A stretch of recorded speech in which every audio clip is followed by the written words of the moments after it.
कृष्ण कृष्ण कृष्ण हरे हरे, हरे राम राम राम हरे हरे। सृष्टि के रचनाकार परमात्मा अकाल पुरख महाकाल के चरणों में, यानी अकाल पुरख के चरणों में बारंबार मेरी नमस्कार। सृष्टि के मालिक गुरु परंपरा, गुरु पद और सभी गुरुओं के चरणों में, यानी सृष्टि के मालिकों गुरुओं के चरणों में बारंबार मेरा नमस्कार।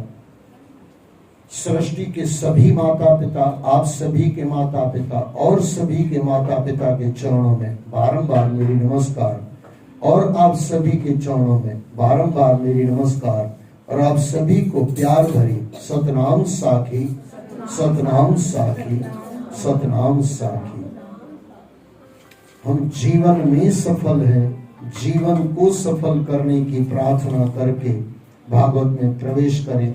फिर से एक बार सतनाम साखी, सतनाम साखी, सतनाम साखी। मैंने काफी बार आपको कहा है, यूट्यूब से लोग सुनते हैं। कल परसों किसी का फोन आया, बोले आप जो आगे कहते हो माता पिता के, सभी माता पिता के चरणों में, तो थोड़ा इसको स्पष्ट करो, तो थोड़ा इसको समझ ले। देखो दो है, एक गुरु होता है, आपको परमात्मा तक पहुंचाएगा, रास्ता देगा गुरु, हम पहुंचेंगे। लेकिन एक समझो, माता पिता ने जन्म ही नहीं दिया होता तो शरीर के हिसाब से माता पिता सर्वोपरि है। इसके लिए कोई भी गुरुओं की प्रार्थना देख लो, हमारे सिंधी में भी, तू ठाकुर तुम पैरदास, जी पिंड सब तेरी रास। शुरुआत कहाँ हुई? तुम माता पिता हम बालक थे, तुम्हें वो माता चो पिता तुम्हें हो। कोई भी प्रार्थना गुरुओं की उठा के देख लो, शुरुआत माता पिता से की गई होगी। यानी जितने आत्मा तरफ, आत्मा का परमात्मा तरफ जाना पक्का है, निश्चित है। वैसे तो आत्मा ही परमात्मा है, लेकिन गुरुओं तरफ आओगे कब? जब माता पिता ने आपको जन्म दिया होगा तब न। तो ऐसे माता पिता के चरणों में क्यों नमस्कार नहीं करें? जिसने हमको मनुष्य जन्म दिया, हाँ दरवाजा माता पिता का था, वैसे तो परमात्मा ने भेजा, वो भी बात सही है। लेकिन एक चीज है ना, मेरे माता पिता ने शादी नहीं की होती तो मैं यहाँ थोड़ी होता। और कई बार मैं मजाक में कहता हूं, मैंने शादी नहीं की, मेरी कोई औलाद ही नहीं है। अच्छा, इसलिए ये समझने के लिए आपको गरुड़ पुराण में जाना पड़ेगा। वहां पे लिखा है पुत्र प्राप्ति किसी भी हिसाब से करनी चाहिए, और किसी भी हिसाब से तो लोग गलत अर्थ निकाल देंगे। फिर वहां पे कहा गया है, नीचे दो रास्ते दिए गए हैं, यहाँ दुर्गा माता के चरणों में जाओ, यहाँ भोलेनाथ भंडारी के चरणों में जाओ।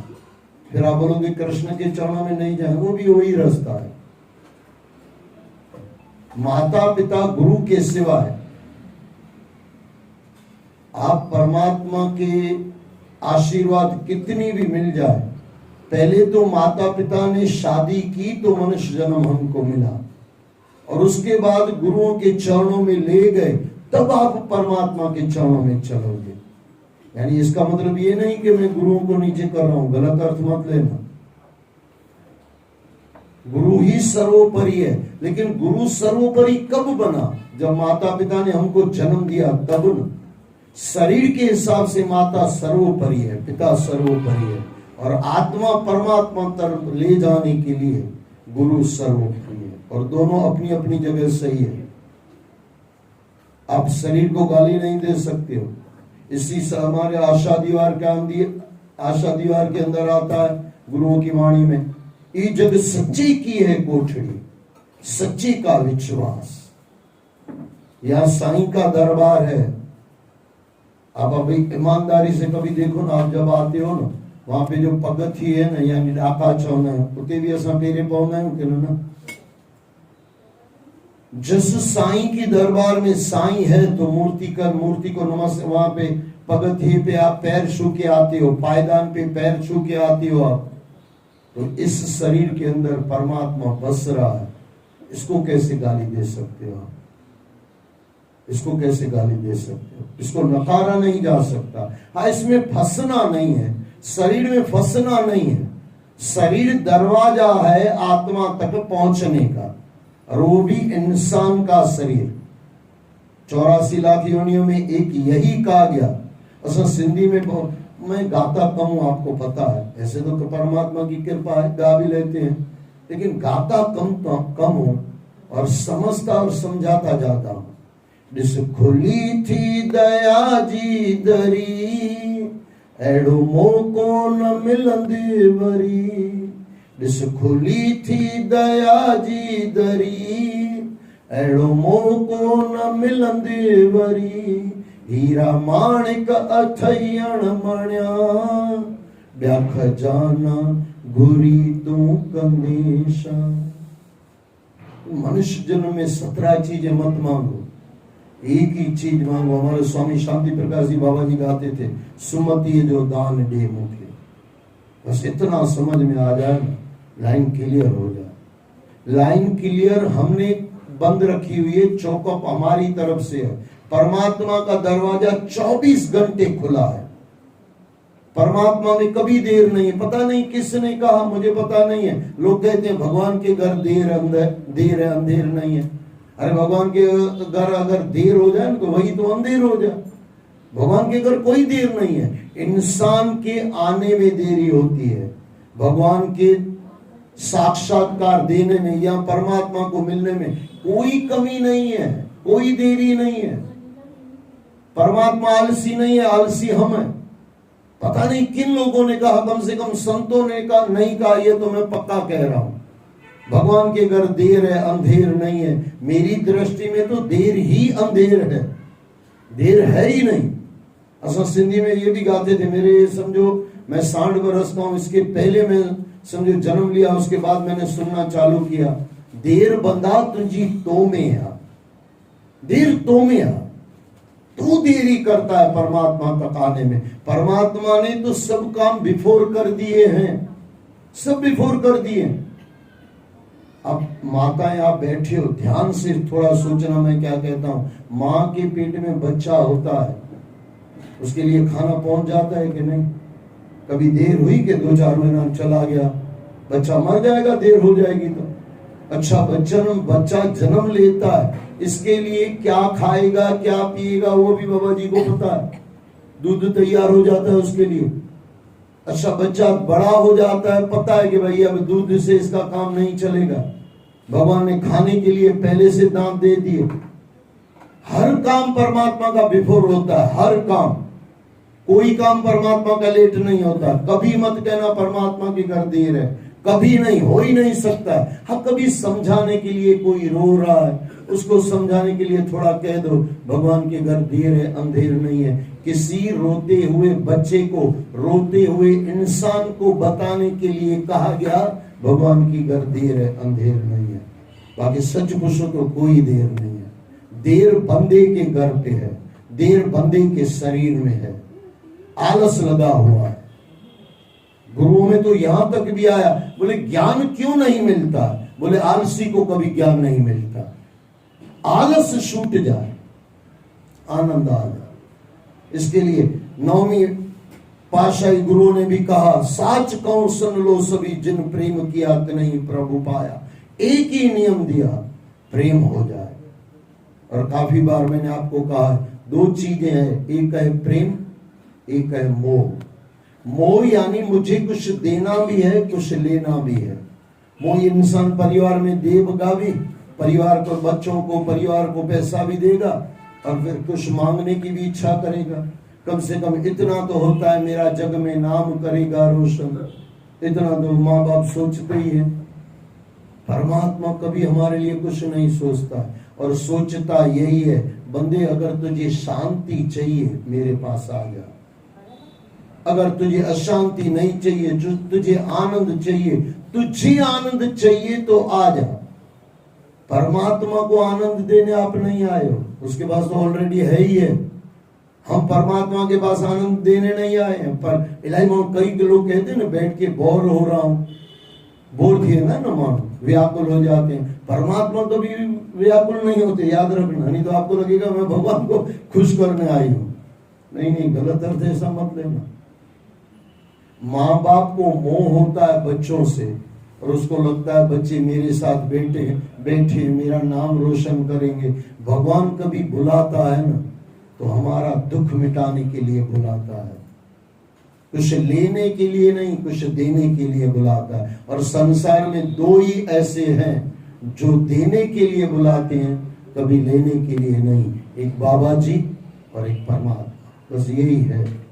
ये देने वाले हैं, कभी लेने वाले नहीं है। और लेंगे भी तो हमारी फैसिलिटी की वजह से लेंगे। ये आश्रम बनाया गया साईं टेऊराम जी के लिए थोड़ी बनाया गया, उनकी तरफ से बनाया गया, आपके और मेरे बैठने के लिए बनाया गया। ये पक्का कर लो भाई, जब भी गुरुओं के चरणों में आओ ना, ये समझ लो हम अपना आनंद लेने गुरुओं के पास आए हैं। और याद रखना, यहाँ अगर आपको शांति आनंद नहीं मिला तो बाकी तो कहीं नहीं मिलेगा। एक ही दरवाजा है, आधा काम माँ बाप ने कर दिया मनुष्य जन्म दे के, और दूसरा काम हमको पूरा करना है गुरुओं के चरणों में आके। और ये दरवाजा खुला हुआ है। मैंने आपको कहा जिस खुली थी दया जी दरी, वही एड़ो मौको न मिलो। अच्छा, आपको पता है ऐसे ग्रंथों में कहा जाता है मनुष्य जन्म मिलने में 52 अरब हजार साल लगते हैं। जीरो मत पूछना, मुझे भी पता नहीं, इतना पढ़ा लिखा मैं भी नहीं। 52 अरब हजार साल लगते हैं। और कैसे मनुष्य जन्म पूरा हो जाता है, इससे झगड़ा उससे झगड़ा, यहाँ गाली वहां गाली, पूरी जिंदगी हमारी व्यसनों में जाती है। आप बोलोगे हमारे पास कोई व्यसन नहीं है, अरे परिवार में लगे पड़े ये भी व्यसन है। किसी को बच्चों का नशा, किसी को माँ बाप का नशा, बोले हमारा खानदान हमारे जैसा कहेगा हम भाई साहब हैं। परिवार का नशा, किसी को माँ बाप का नशा, किसी को बेटे का नशा। भगवान करे किसी का एमडी बच्चा बन गया, बोले मेरा बेटा एमडी है, एमडी। अब ये एमडी का नशा आ गया, बच्चे का नशा। एमडी वो बना, नशा हमको चढ़ गया। ये तो ऐसा हो गया पिया उसने, नशा हमको चढ़ गया। हाँ, पिया उसने, नशा हमको चढ़ सकता है। वो कौन सा? नाम खुमारी नाम का चढ़ी रहे दिन रहे। बाबा ने नशा किया और वही नशा हमारे अंदर चल रहा है, वही नशा आपके और हमारे अंदर आ जाए, आनंद हो जाए। आनंद बहुत आसानी से मिल सकता है, पर हाय रे इंसान, आसान वाला रास्ता परमात्मा। इसके लिए शायद कहा जाता है मुफ्त जो काल माल के वरण दो काम है। हाँ, सच बात, मुफ्त का माल। मुझे कोई कह रहा था, बोले आप अमेरिका चले जाओ 2-3 बरस, वापस आओ आपकी वैल्यू बढ़ जाएगी।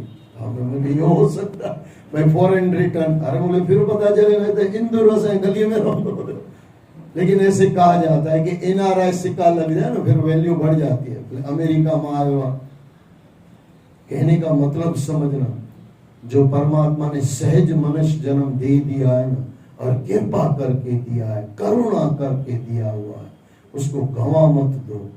और ये वापस पता नहीं मिलेगा कि नहीं मिलेगा, पता नहीं कब मिलेगा, पता नहीं पहले तो मिलेगा कि नहीं मिलेगा। चलो मिलेगा भी तो कब मिलेगा? अच्छा, मिलेगा भी तो हो सकता है माँ के पेट में ही मर जाए, तो फिर काहे का सत्संग, क्या कुछ भी नहीं रहेगा। मैं बीच में अभी ये गरुड़ पुराण चल रहा है, कल कहीं भोग होगा, गरुड़ पुराण मैंने रखा, वहां भी एक चीज आई कि कुछ इंसान ऐसी गलतियां कर लेता है कि मां के गर्भ में 1000 बार मर जाता है, 1000 बार। अब सोचो, उस लिस्ट में आप और हम नहीं है। ये परमात्मा की कृपा नहीं है, ये परमात्मा के आशीर्वाद नहीं है, ये माँ बाप की गुरुओं की मेहर नहीं है। और इस मेहर को समझ के उस तरफ चलें। आइए 10वां सेकंड और 4था अध्याय, उसके अंदर अध्याय 4, योग माया का कंस के हाथों से छूटकर आकाशगामी हो जाना। श्री सुखदेव जी ने कहा, परीक्षित, नवजात शिशु के रोने की आवाज सुनकर द्वारपालों की नींद खुल गई। उन्होंने तत्काल कंस के पास देवकी के संतान का समाचार पहुंचाया। समाचार सुनते ही वह उठा और वस्त्र पहनकर बंदी गृह में पहुंचा। अपने काल के जन्म लेने से वह मन ही मन इत्यादि व्याकुल भी हो रहा था। वह गिरता पड़ता जैसे ही बंदी गृह में देवकी के सामने पहुंचा, देवकी ने रोते हुए उससे प्रार्थना की, भाई यह कन्या है, यह तुम्हारा कुछ नहीं बिगाड़ सकती। एक स्त्री की हत्या के पाप से तुम्हें बचना चाहिए। लोग कितना समझते हैं, पापों से बचो, संत महात्मा कह के बचते हैं, कहते हैं, परिवार वाले कहते हैं।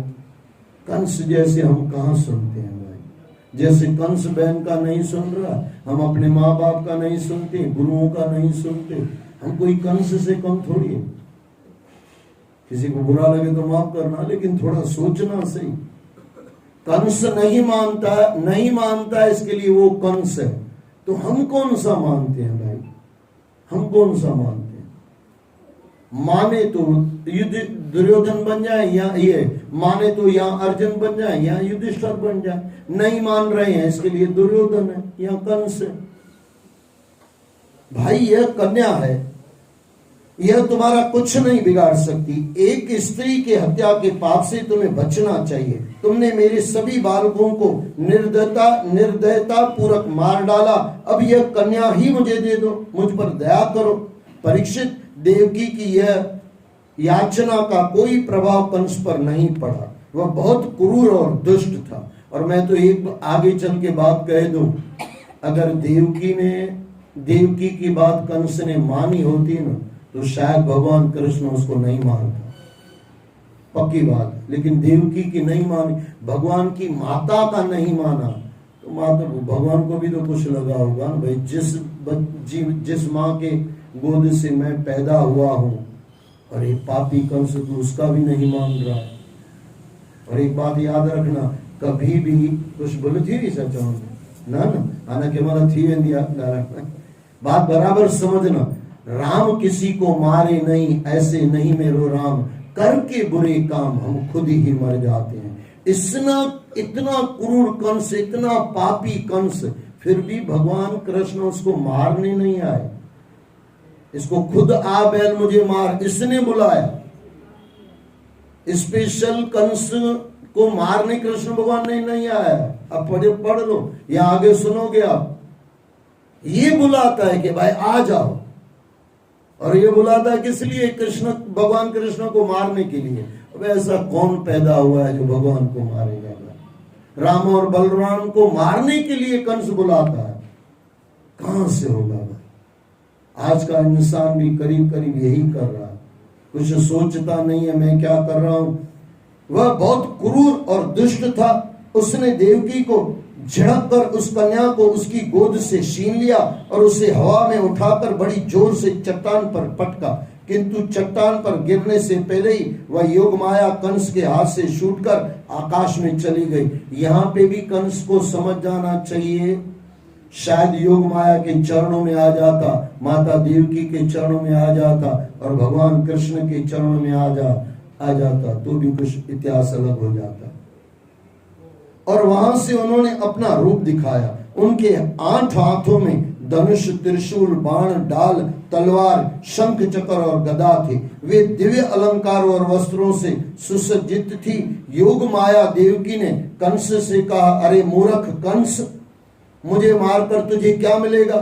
तुझे मारने वाला तो जन्म ले चुका है। अब तू व्यर्थ में बालकों की हत्या का पाप अपने सिर पर मत ले। कंस से ऐसा कहकर योग माया अंतर्ध्यान हो गई। योग माया की बात सुनकर कंस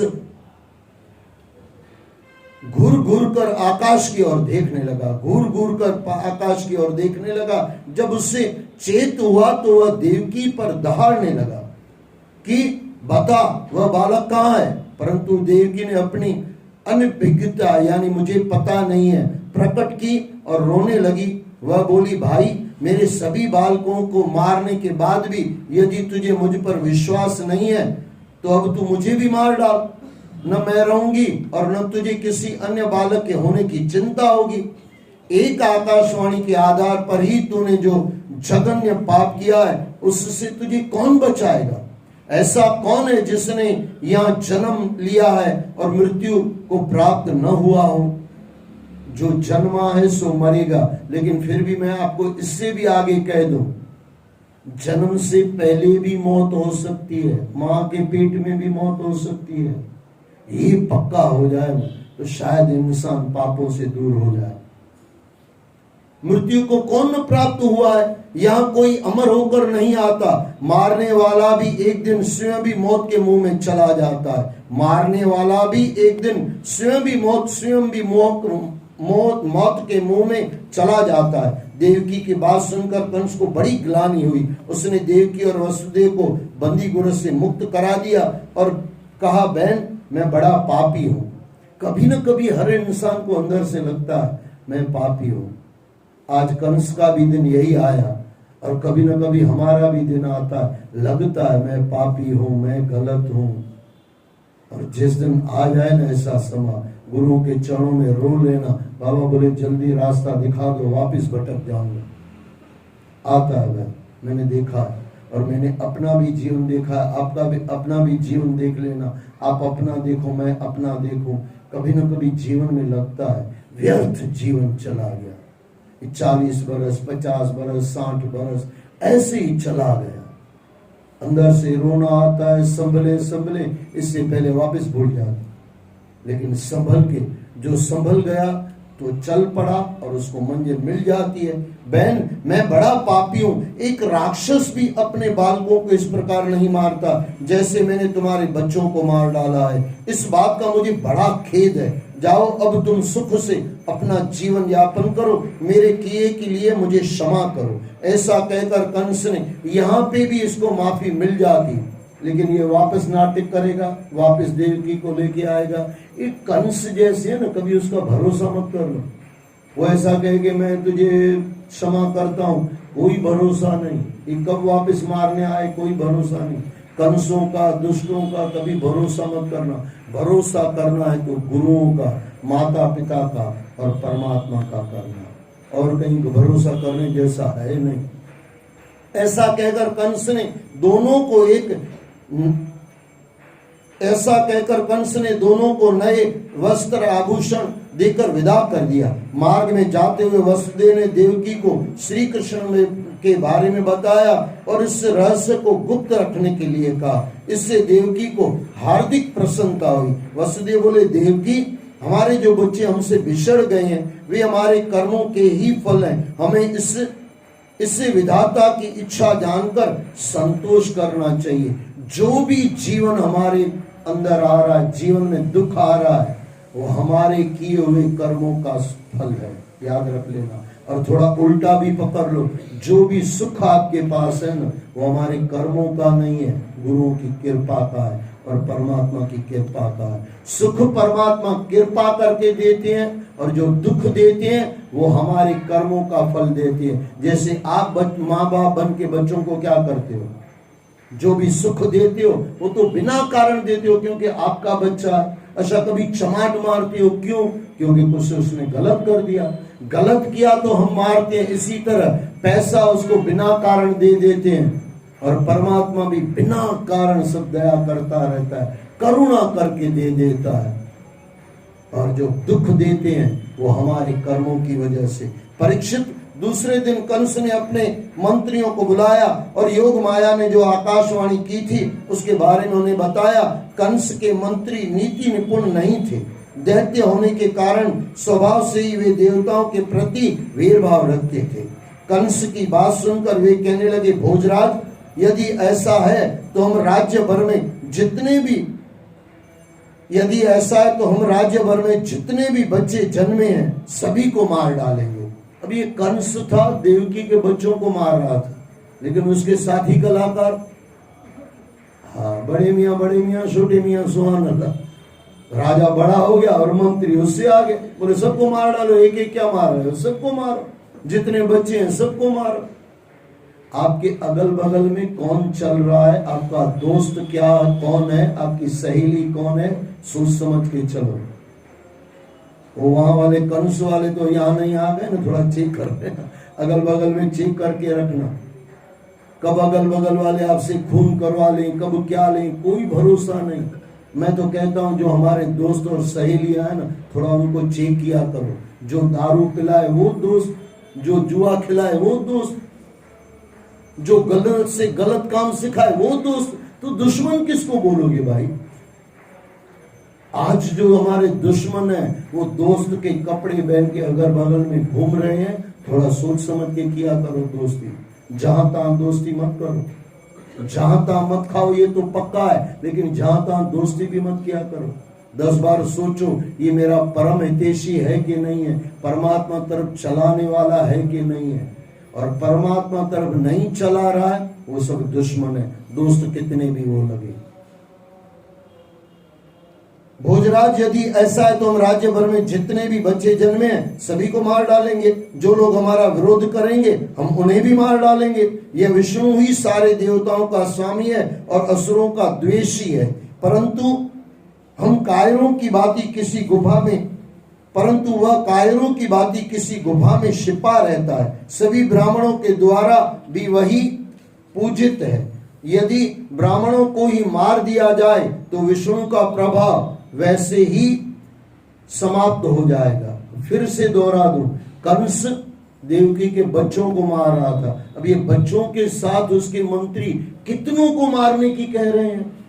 ब्राह्मणों को अलग, क्या क्या लिस्ट दे दी, सबको मार डालो। अभी ये जैसा संग वैसा रंग। मैं फिर दोहरा दूं, जहां भी संग करो 10 बार सोच के करो। और दुश्मनी भी किसी के साथ करो, वहां भी सोच समझ के किया करो। कहीं भी दुश्मनी, कहीं भी दोस्ती मत करो भाई साहब। बिना कारण के किसी के दोस्त भी मत बनो और बिना कारण के किसी के दुश्मन भी मत बनो। परीक्षित इस प्रकार उल्टी शिक्षा देने पर कंस की बुद्धि फिर से चकरा गई। उसे उनकी सलाह उचित लगी, दुष्ट को अच्छी लगती है ना।